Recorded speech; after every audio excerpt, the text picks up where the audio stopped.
Come down the motorway into Dalmatia, and many people take the turning at Dugopolje to go down into Split, the capital of Dalmatia, the gateway to the Croatian islands and the Adriatic coast. And this is a very understandable move, it's beautiful. But if you come to the same turning at Dugopolje and turn left, you take the road less travelled into inland Dalmatia. And one of the first places you'll come is a magnificent town called Sinj. I first came across Sinj back in 2013, just after it became the official blog of the Central Dalmatian Tourist Board.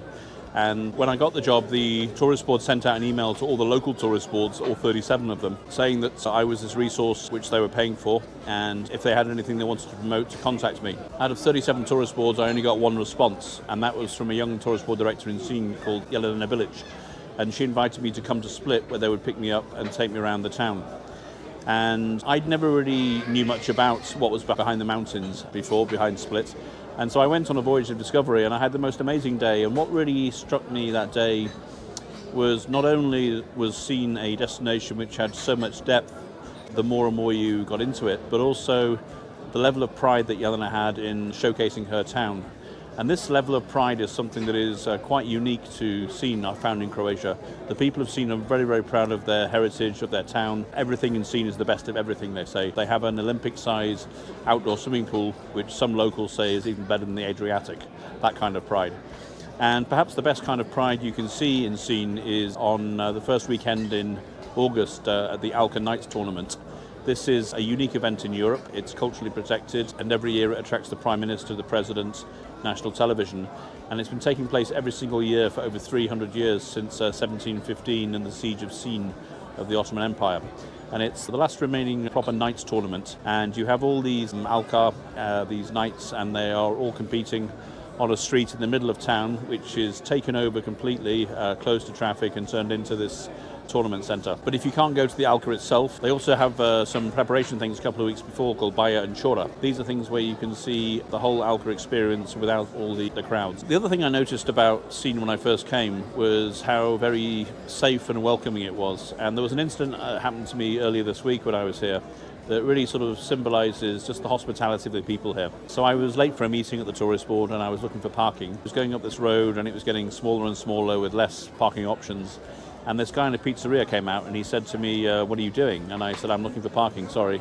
And he said, how long will you stay? And I said, 4 or 5 hours. And he said, reverse here and I'll take you to a little place. And he took me to a little place just off-road. He said, you'll be perfectly fine here.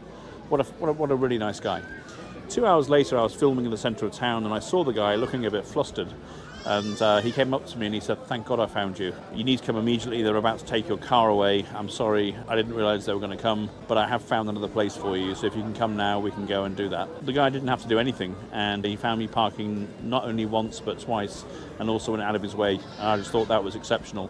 And that to me is symptomatic of the hospitality and the welcome you get here in Sinj. It's known in many ways as the lifestyle capital because it has, as they say, the most cafes per capita in the whole country. I think the last data I got, there was 110 cafes for 10,000 residents.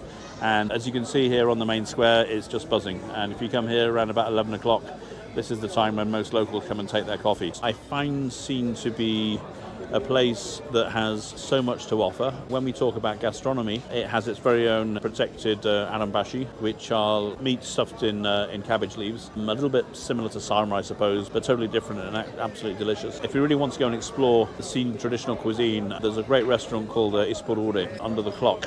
And when we went there for lunch, the waitress was very, very kind to bring us some starters and some main courses and to explain what we were having, as you can hear in this explanation. Some of our traditional food. The uštipci is the traditional dough from Sinj. It's baked, it's fried into deep oil, and this is some dried pork ham and some traditional local cheese. The people used to eat these meals when they go to the field because it's made of the ingredients they always had into their houses. I hope you will enjoy it. So here you go. For the main course, we have some of our local dishes. Sinjski arambashi, it's the mixed meat into sour cabbage and comes with the mashed potato. And this one is traditional for whole Dalmatia. It's Dalmatinska pašticada. Okay. It's the best piece of beef meat, fried, then cooked into creamy sauce of vinegar, red wine and rich vegetables. And these are traditional meals that we make for every holiday, something like Days of Great Lady of Sinj. For Alka, it's the nightly game of Sinj, Christmas, and every other holiday. I hope you will enjoy it. Thank you very much indeed. Wonderful. Your English is amazing. Thank you. Thank you. Thank you very much.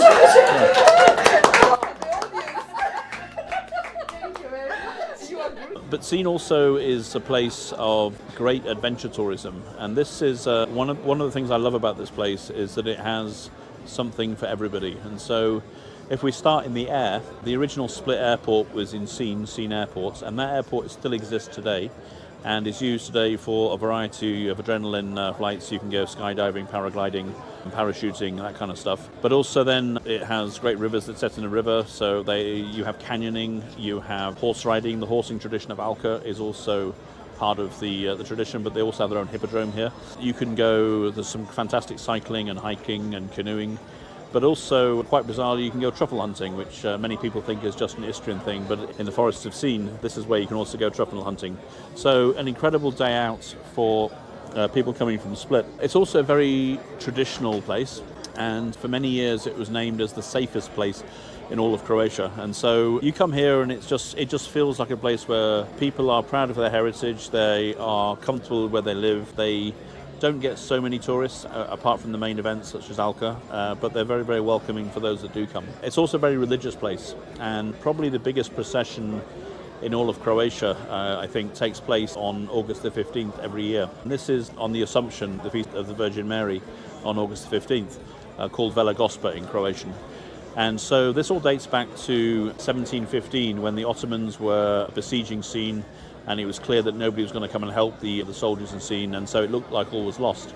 And there was a 15th century icon painting of the Virgin Mary, which was done in Bosnia, and it was brought up to the fortress, and suddenly the fortunes of the battle changed, and the Ottomans fled. And because of that, Our Lady of Sinj, there's now a monument to her up in the hills, and she's a revered character. And you can see that original painting in the church on the main square. And notice above the actual painting you see a gold crown. And this was made by donations from the Venetian army, who gave something of their salary, all the different soldiers, to create this crown, because they believed that the Virgin Mary, with this painting, would keep them safe from attack. And so for a few years they took it away from Sinj to protect themselves, but eventually it came back to Sinj, and you can now see it in the church. But on August the 15th, the painting is the lead in an amazing procession which takes place from Split. So if you come in August, you have these two amazing events, the Alka event, the tournament, and then the Our Lady of Sinj procession.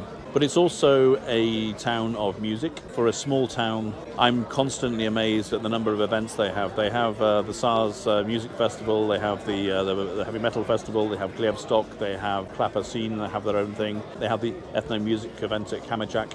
So there's an awful lot going on in terms of the music scene, and it certainly used to be the case that to take part in some of these events you had to be from Sinj. And it's also true that if you're an Alka Knight, you can only do it if at least your 3 previous generations were born in Sinj. For a small town, 3 incredible museums. The most famous these days is the Alka Museum, an interactive museum which was opened in 2015 by then Prime Minister Zoran Milanovic, who comes from this region. And you learn all about the rich history of the Alka period. So there is a wonderful 13-minute video in multiple languages about the history of the siege in 1715. And then you walk around, they have some fantastic displays and the whole tradition, and you really get the impression of the pride of Sinj and so on. And then they have a really cool ethnographic museum called the Museum of the Cetina region. And this is a lot of the flora and fauna, a lot of the fossils, a lot of the history, human history, and also natural history. And it's all presented in a very enterprising way. I really particularly liked when you come up through this cave, and you can feel it all the noises of the bats and so on. It's a great thing for kids to go and explore, and it takes you back and you explore all the history. And then finally, at the Franciscan Monastery, they have a really quite exceptional collection of artifacts from Roman and pre-Roman times, including the first ever mention of Sinj, which was back in the 1st century AD when it was called, I think, Osinium. And also some interesting detail. If you look at this head, for example, this bust, just look inside the mouth, and you actually have teeth. This was done in the 1st century. One of the great sporting boasts that Sinj and inland Dalmatia and this area particularly have, quite an unusual one, is that it's the birthplace of football. So back in, I think, the 1st century AD, there was a huge Roman presence here, and in neighbouring Triel, there was the 7th Army was stationed there, and also there was a Roman settlement 5 kilometres from Sinj called Alka, and here they found evidence of this young Roman boy, 7 years old, Gaius Liberius, playing with a round ball like a football, and this is now embedded into one of the streets of Sinj, as you can see here. And in 1969, FIFA, in their newsletter, was talking about how the birthplace of global football came from inland Dalmatia. So if it's from Sinj, if it's from Triel, it's from this area. And every year there is a football match in full dress between the Romans and the Dalmati, who were the original tribe in inland Dalmatia. So really that's Sinj. It's only half an hour from Split. It is something with a bunch of activities, great lifestyle. They have a lot of heritage, great museums, fantastic food, a warm welcome. And one of the nice things that's happening now for 2024 from Split is they're actually arranging a shuttle service from the centre of Split to the Dugopolje visitor centre, which is just as you come off the motorway. And from there they're organising tours then into inland Dalmatia. And I think it's a fantastic initiative to connect tourists who are perhaps getting a bit too crowded in Split to come and explore something completely different on a day on the holiday. And I think for me, Sinj is one of the sort of top places to come and see. I first came here 11 years ago. I'm here again today. I love it. I feel very welcome here, and I encourage you to do the same.